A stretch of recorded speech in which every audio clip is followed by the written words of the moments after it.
Salam əziz xanımlar, bu videonu çəkməkdə məqsədimiz sizinlə Ayşə studiyasında fəaliyyət göstərən ustalarla tanış etməkdir.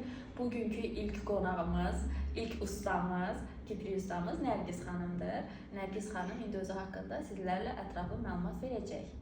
Hər kəsi salamlayıram. Mənim adım Nərgiz, 22 yaşım var. 2 ildir ki, artıq kirpi qaynaq ustası olaraq fəaliyyət göstərirəm. Növbəti sualı mən Nərgiz xanıma yönləndirmək istəyirəm. Nərgiz xanım, bu sahəyə, bu sənətə seçməkdə sizin nə məqsədiniz var? Nəyə görə bu immunuşluq kirpi qaynağını siz seçdiniz? Mən əslində bir çox sahədə fəaliyyət göstərmişəm, amma ən çox kirpik qaynağının incəliyi özümə daha çox çəkdi. Onun üçün kirpik qaynaq ustası olmağı seçmişəm. Nərgiz xanıma növbəti sualımız bu işdə sevdiyiniz və sevmədiyiniz tərəflər hansılar? Sevdiyim tərəf odur ki, mən düşünürəm ki, hər insan öz sevdiyi işi görməlidir. Mən də bu işi çox sevərək, incə işləyərək görürəm. Ona görə sevdiyim nüans budur.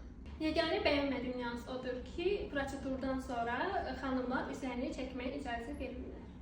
Buradan da bütün xanımlardan xahiş edirik ki, bizim gözəl ustalarımıza prosedur sonrası bir güzəşt etsinlər. Çünki həqiqətən elə gözəl işlərimiz olur ki, xanımların da pis vəziyyətdə narazıçılığını eşitməmək üçün deyirik ki, onlar əlbəttə ki, çəkmək olmaz. Amma biz istəyərik ki, həqiqətən ustalarımız da, müştərilərimiz də bir-birlərindən tamamilə razı olsun.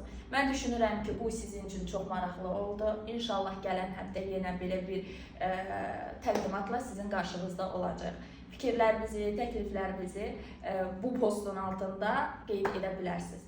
Görüşənədək.